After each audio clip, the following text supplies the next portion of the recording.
Hey ho pop gengs! Physical distancing. Mendengar kata ini tentu saja tidak asing lagi untuk kita semua. Sejak WHO mengumumkan virus corona sebagai wabah pada tanggal 12 Maret kemarin, istilah social distancing juga ikut mencuat sebagai cara mencegah penyebaran COVID-19. Ya, meskipun di kemudian hari, WHO memutuskan untuk mengubah social distancing menjadi physical distancing. Alasannya cukup sederhana, supaya orang-orang tidak mengartikan waktu karantina ini untuk memutus hubungan sosial. Kita tetap bisa berhubungan, tapi tidak boleh berdekatan, alias jaga jarak. Setidaknya itu dasar WHO mengubah istilah karantina ini. Nah, sekarang pasti timbul pertanyaan, apa sih physical distancing itu? Kenapa WHO menyarankan cara ini?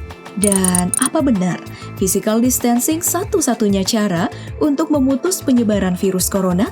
Nah, pertanyaan-pertanyaan ini yang akan kita jawab di DP Explore kali ini.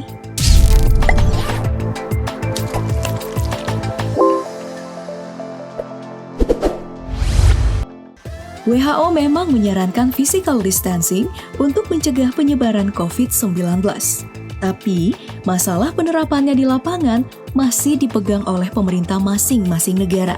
Makanya, ada juga negara yang tidak menghimbau warganya untuk melakukan physical distancing selama wabah ini. Contohnya, Inggris, Belanda, dan Swedia. Ketiga negara ini memilih untuk membiarkan warganya tetap beraktivitas seperti biasanya, atau dikenal sebagai herd immunity.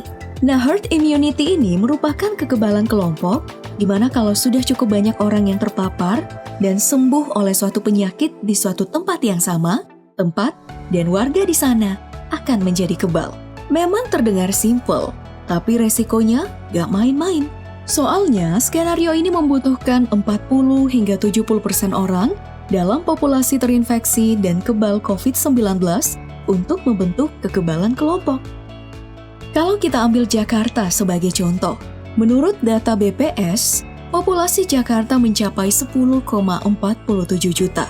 Jadi, untuk mencapai herd immunity di Jakarta, harus ada sekitar 9,3 sampai 9,9 juta orang yang harus kebal terhadap COVID-19.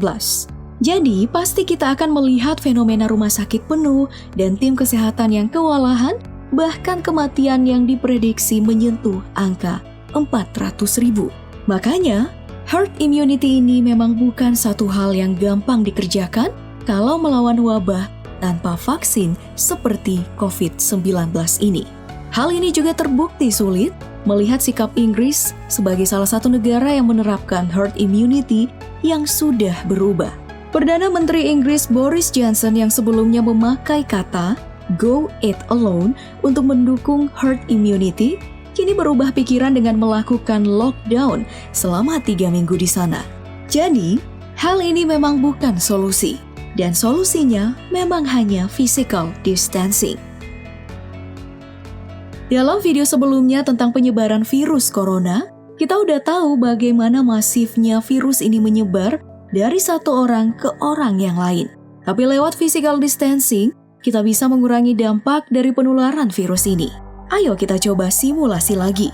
Simulasi pertama, semua orang gak peduli dengan physical distancing, di mana semua orang tetap keluar rumah, ke kantor, ke sekolah, ke mall, dan ke tempat umum yang tetap buka. Maka wabah ini sedikit demi sedikit akan menjangkiti semua orang, di mana di antaranya pasti ada orang yang rentan akan COVID-19, seperti orang tua dan orang yang punya riwayat penyakit seperti diabetes, kolesterol, ataupun asma. Nah, kalau orang-orang ini kena, tentu saja mereka harus dirawat di rumah sakit. Dan dalam waktu singkat, pasien di rumah sakit akan menumpuk. Bahkan pada skenario terburuknya, kondisinya bakal seperti kondisi Italia sekarang. Jadi kurvanya itu kayak gini. Garis putus-putus hitam tersebut adalah kapasitas layanan kesehatan kita. Jadi, kalau melewati batas, orang di atas garis putus-putus hitam ini harus kita relakan. Kemudian, simulasi kedua, di mana semua orang sadar dan melakukan physical distancing. Gak ada lagi tempat ramai dan semua orang tetap di rumah. Dengan begini, daya penularannya akan berubah drastis dan melambat. Jadi, orang yang bergejala yang harus ditangani rumah sakit juga akan menurun. Setidaknya, dengan begini kurva pasien COVID-19 bakal berubah. Jadi dengan kurva seperti ini, tidak ada lagi fasilitas kesehatan yang dibanjiri pasien dan tenaga medis tidak akan kewalahan. Kita juga nggak bakal merelakan siapa-siapa karena semua bisa diatasi para medis kita. Jadi tolong banget stay at home buat yang nggak punya urusan penting. Ayo kita landaikan kurvanya, karena dengan tinggal di rumah kita bisa nolong tenaga medis kita supaya nggak kewalahan. Tolonglah jangan ngeyel. Kalau negara maju Italia aja kewalahan, apalagi negara kita. Itu tadi penjelasan tentang physical distancing.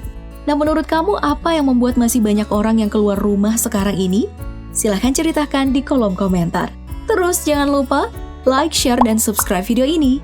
Sampai jumpa di video selanjutnya Pop Gengs. Thank you for watching and bye!